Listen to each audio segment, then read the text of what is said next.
Hello friends, ಈ ಚಾನಲಲ್ಲಿ ಸುಲಭವಾದ ಮತ್ತು ಸ್ಪಷ್ಟವಾದ ಪ್ರಬಂಧಗಳು ಮತ್ತು ಭಾಷಣಗಳನ್ನು ನೀವು ನೋಡಬಹುದು. ನಮ್ಮ ಚಾನಲನ್ನು ಸಬ್ಸ್ಕ್ರೈಬ್ ಮಾಡ್ಕೊಳ್ಳಿ, ಲೈಕ್ ಮಾಡಿ, ಶೇರ್ ಮಾಡಿ ಮತ್ತು ಕಮೆಂಟ್ ಮಾಡಿ.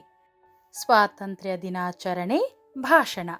ಗೌರವಾನ್ವಿತ ಪ್ರಾಂಶುಪಾಲರೇ, ಶಿಕ್ಷಕರೇ ಮತ್ತು ನನ್ನ ಆತ್ಮೀಯ ಸ್ನೇಹಿತರೆ, ಪ್ರಪ್ರಥಮವಾಗಿ ತಮಗೆಲ್ಲರಿಗೂ ಸ್ವಾತಂತ್ರ್ಯೋತ್ಸವದ ಶುಭಾಶಯಗಳು. ನನ್ನ ಹೆಸರು ದೀಪಾ. ಇಂದು ನಾವು ಭಾರತ ಸ್ವತಂತ್ರವಾದ ದಿನವನ್ನು ಆಚರಿಸಲು ಇಲ್ಲಿ ಸೇರಿದ್ದೇವೆ. ನಮ್ಮ ಭಾರತ ಆಗಸ್ಟ್ 15, 1947ರಂದು ಬ್ರಿಟಿಷರಿಂದ ಸ್ವತಂತ್ರವಾಯಿತು. ನಮ್ಮ ಸ್ವಾತಂತ್ರ್ಯ ಹೋರಾಟಗಾರರ ತ್ಯಾಗದ ಪರಿಣಾಮವಾಗಿ ಸ್ವತಂತ್ರ ದೊರೆತದ್ದರಿಂದ ನಾವು ಇಂದು ಇಲ್ಲಿ ನಿಂತು ಮುಕ್ತವಾಗಿ ಮಾತನಾಡಬಹುದು. ನಮ್ಮ ಸ್ವಾತಂತ್ರ್ಯ ಹೋರಾಟಗಾರರ ತ್ಯಾಗದ ಪರಿಣಾಮವಾಗಿ ಸ್ವತಂತ್ರ ದೊರೆತದ್ದರಿಂದ ನಾವು ಇಂದು ಇಲ್ಲಿ ನಿಂತು ಮುಕ್ತವಾಗಿ ಮಾತನಾಡಬಹುದು.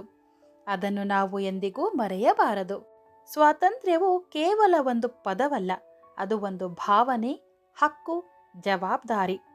ಸ್ವಾತಂತ್ರ್ಯವು ಕೇವಲ ಒಂದು ಪದವಲ್ಲ, ಅದು ಒಂದು ಭಾವನೆ, ಹಕ್ಕು, ಜವಾಬ್ದಾರಿ.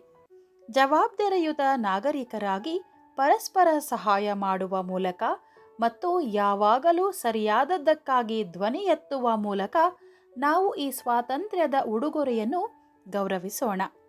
ಜವಾಬ್ದಾರಿಯುತ ನಾಗರಿಕರಾಗಿ ಪರಸ್ಪರ ಸಹಾಯ ಮಾಡುವ ಮೂಲಕ ಮತ್ತು ಯಾವಾಗಲೂ ಸರಿಯಾದದ್ದಕ್ಕಾಗಿ ಧ್ವನಿ ಎತ್ತುವ ಮೂಲಕ ನಾವು ಈ ಸ್ವಾತಂತ್ರ್ಯದ ಉಡುಗೊರೆಯನ್ನು ಗೌರವಿಸೋಣ. ಜೈ ಹಿಂದ್, ಜೈ ಭಾರತ್. ಈ ವಿಡಿಯೋ ನಿಮಗೆ ಇಷ್ಟವಾಗಿದ್ದಲ್ಲಿ ಲೈಕ್ ಮಾಡಿ, ಶೇರ್ ಮಾಡಿ ಮತ್ತು ಕಮೆಂಟ್ ಮಾಡಿ. ಚಾನಲನ್ನು ಸಬ್ಸ್ಕ್ರೈಬ್ ಮಾಡೋದನ್ನು ಮರಿಬೇಡಿ. Thank you.